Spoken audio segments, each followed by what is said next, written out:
السلام عليكم ومرحبا بكم عندي في القناة. مساء النور والأنوار، إن شاء الله تكونوا بخير وعلى خير. ومرحبا بكم عندي في القناة. فيديو اليوم راح نشارك معاكم وصفة ليزيكلاغ بالشوكولا مع لا كريم دبلومات. وصفة رائعة مع أسرار نجاح لاباتاشو، ويعني وصفة راح تكون في القمة إن شاء الله، وإن شاء الله تجربوها. الوصفة هذه ناجحة يعني 100%، وأكتر من هذا بنينة رائعة يعني حقيقة، يعني لازم تجربوها وتشوفوا يعني الطعم تاعها كيفاه والبنة تاعها كيفاه. ما نطولش عليكم بزاف، نروحوا نبداو نشوفوا لاباتا تاعنا كيف راح نوجدوها. هنا عندي 4 بيضات، عندي كاس حليب، كاس فارينة، ونص كاس زيت، وعندي هنايا لافاني، هنا نستخدم لافاني ليكيد، وعندي السكر. دركا نروحو نبداو بلا باتاشو تاعنا، نبداو بسم الله. راح نحط الكاس تاعي تاع الحليب. هنا تقدروا تكيلو باي كاس، باي حاجه حابين تكيلو بيها ما يهمش، المهم انا كيلت بالكاس هذا. هنا حطيت الكاس تاعي تاع الحليب، زدت عليه نص كاس زيت، وزدت عليه مغرف كبيره سكر، ورايحة نزيد عليهم رشة ملح، فقط رشة الملح يعني ما صورتهاش، بصح أنا حطيتها هنا بالفوي. رايحة ندخل هذاك المكونات في بعضاهم، وباش يذوبولي حبيبات السكر ونحطها على نار. هنا النار دائما تكون قليلة هادئة يعني، وراح نستمر نحرك السكر تاعي حتى وين يذوب ويتجانسوا يعني الزيت والحليب. هنا بعد ما يغلي المزيج تاعي، رايحة نزيدلو الكاس تاع الفارينة عفوا، ونبدأ نخلط. هنا راح نجيب مغرف تاع الحطب باش تعاوني أكتر، وراح نبدأ نخلط الفارينة تاعي. هنا النار دائما تكون هادئة، يعني ما نقدرش نزيدوا لها النار، نقويو النار ونحطوا الفارينة. هنا الفارينة ماهيش راح تدي معايا وقت، يعني ليه رايحة تبدأ تتلم كيما هكا. راح نستمر في التحريك كيما هكا حتى وين يعني تتلم لي هذه الفارينة كاملة، وفي نفس الوقت هذوك الجوانب ما يبقاش فيهم يعني الفارينة لاصقة في الجوانب. بالطريقة هذه كما قاعدين تشوفوا لاباط تاعي وجدت، الفارينة تاعي عفوا وجدت كيما هكا. هنا في المرحلة هذه يعني لازم نتأكدوا باللي خلاص يعني تلم لي الخليط تاعي، والفارينة ما بقاتش قاعدة تلصق في الجوانب تاع الإناء تاعكم، البرمة تاعكم ولا فاه قاعدين طيبوا كل واحد فاه يطيبها. هنا الخليط تاعي واجد يعني باش نقدر نزيد نخدم بيه. هنا راح نروح نحكم الفارينة عفوا الخليط تاعي اللي خدمته، راح نفرغه في ريسيبيون كيما هكا. راح نبدأ نبرد الخليط تاعي، يعني ما نقدرش نخدم به وهو سخون، دائما لازم يكون بارد. راح نبرد ونخليه هكا يبرد شوية.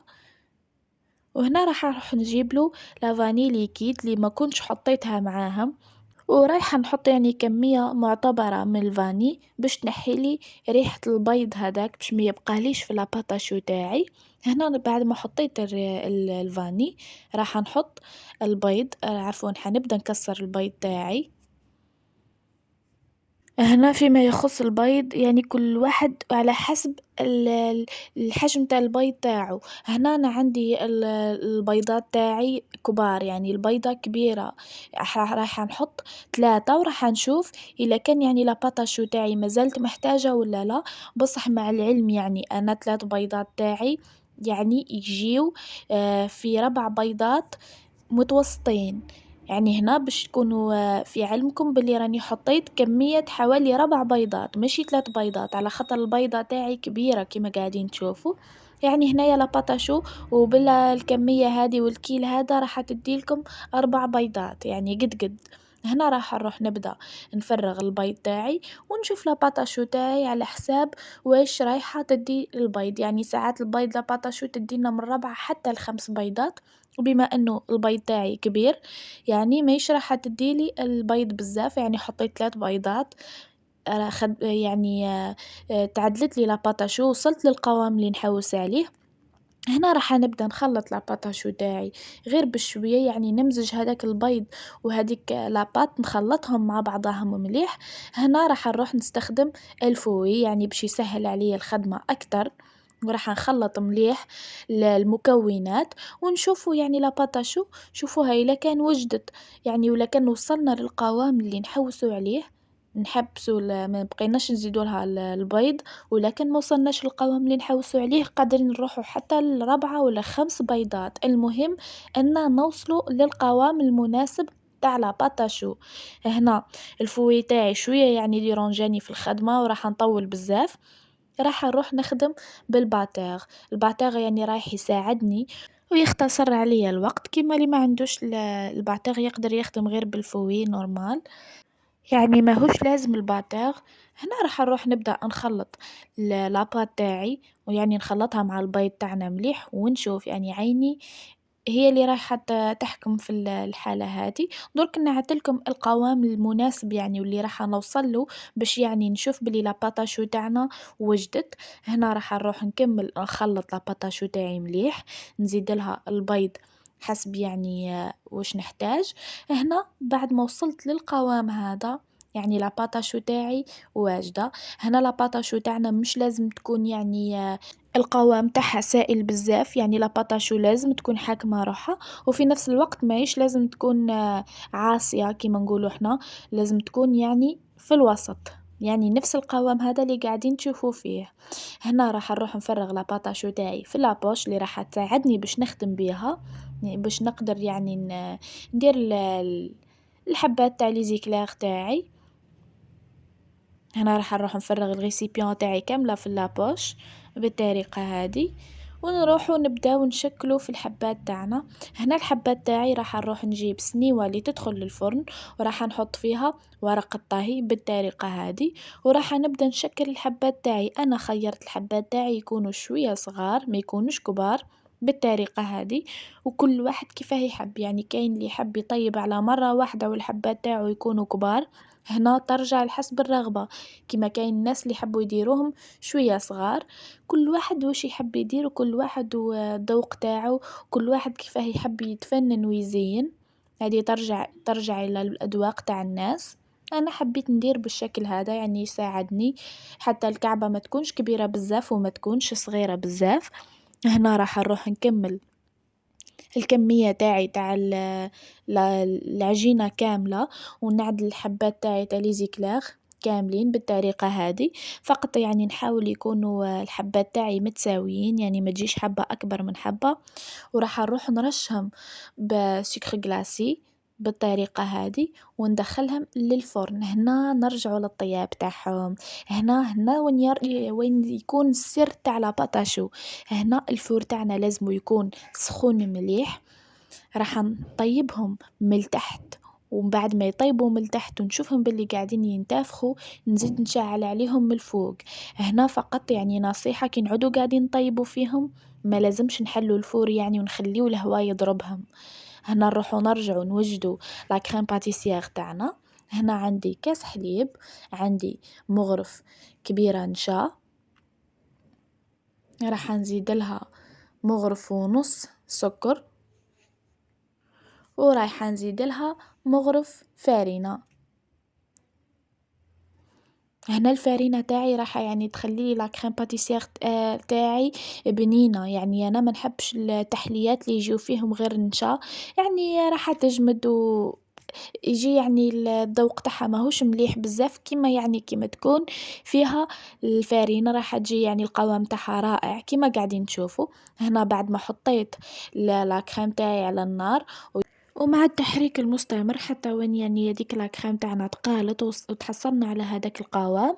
هنا راح نروح نوجد معاكم لاكريم شانتيي. هنا عندي كيلة كريم شانتيي راح نزيد نطلعها بكيلة بنفس الكيلة، يعني راح نزيد نديرها حليب بارد يعني درجة التجمد إلا كان قدرتو. هنا راح نروح نبدأ نطلع لاكريم تاعي بالباتيغ معاكم غير بشوية حتى وين نتحصل على يعني القوام اللي نحوس عليه ولاكريم تاعنا تكون ثقيلة. هنا بالمناسبة أنا نخدم بلا كريم شانتيي اللي تجي في الشكارة، يعني ما نخدمش بهذيك اللي تجي في البيدون، أنا تعجبني هذه اللي تجي في الشكارة وكل واحد كيفاه يحب يخدم. يعني لا كريم هذه اللي نخدم بها النوعية تاعها تكون ثقيلة وتكون بنينة يعني فيها طعم خاص. هنا بعد ما حطيت لا كريم باتيسير تاعي على جهة خليتها تبرد، راح نحطها يعني بعد ما جمدت لي راح نجيبها ونحطها مباشرة على لا كريم شانتيي تاعنا ونخلطوهم باش نتحصلوا على لا كريم دبلومات. هذه هي يعني لا كريم دبلومات. هنا بعد ما حليت لي زيكلير تاعي كاملين في الوسط، رايحة نحط لهم لا كريم دبلومات في الوسط ونقفلهم. هنا راح نروح نحط يعني نحط الكمية كاملة. هنا يعني نعدلكم الطريقة كيفاه درتها يعني، وانتم أحرار. هنا لاكريم تاعنا راح تكون بنينة وما تجيش تقيلة.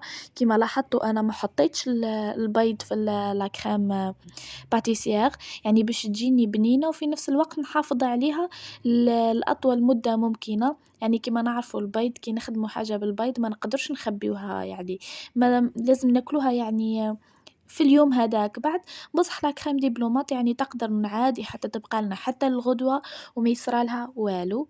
كما نعرفوا رمضان والعبد ما يقدرش ياكل بزاف، يعني غير ياكل شوية يشبع. يعني هذه لا كريم دبلومات نقدر حتى نحتفظ بها الغدوة باش يقدروا ياكلوها. هنا راح نروح نكمل الحبات تاع لي زيكلير تاعي كاملين نحط لهم لا كريم من الداخل. يعني لا كريم راح تجي بنينة، بالك تقولوا اني كترت، بصح راح تجي بنينة وخفيفة يعني مش راح تأثر على لي زيكلير تاعي. هنا راح نروح نحطهم كاملين كيما هكا ونغطيهم، يعني نحط لهم الجزء تاعهم العلوي من الفوق ونخلي لي زيكلير تاعي على جهة ونروحوا باش نبداو نزينوهم. هنا التزيين رايح يكون اختياري دائما وعلى حسب وش عندكم متوفر في الدار، يعني كل واحد وش عنده في الدار الشي اللي متوفر في الدار يزين بيه. هنا هادو الحبات تاع لي زيكلير تاعي بعد ما عدلتهم بعد ما حطيتهم على بعضاهم ويعني وجدتهم المرحلة الأخيرة اللي هي مرحلة التزيين.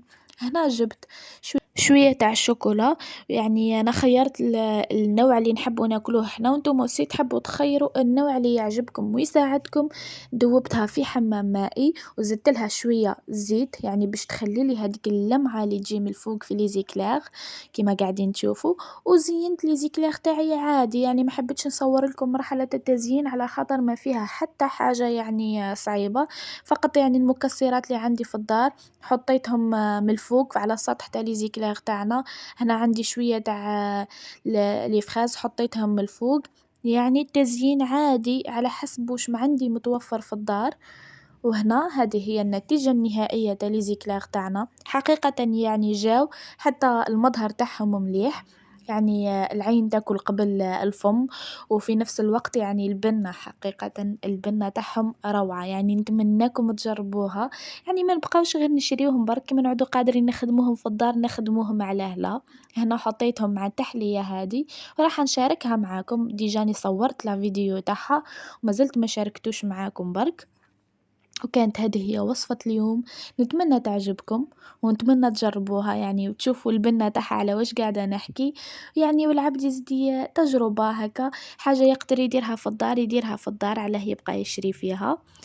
وصلنا لنهاية الفيديو، ما تنساوش إذا كان عجبكم لا فيديو تدعموني بجام وابوني للقناة. نخليكم في امان الله حبيباتي، صحة فطوركم وصحة سحوركم. السلام عليكم.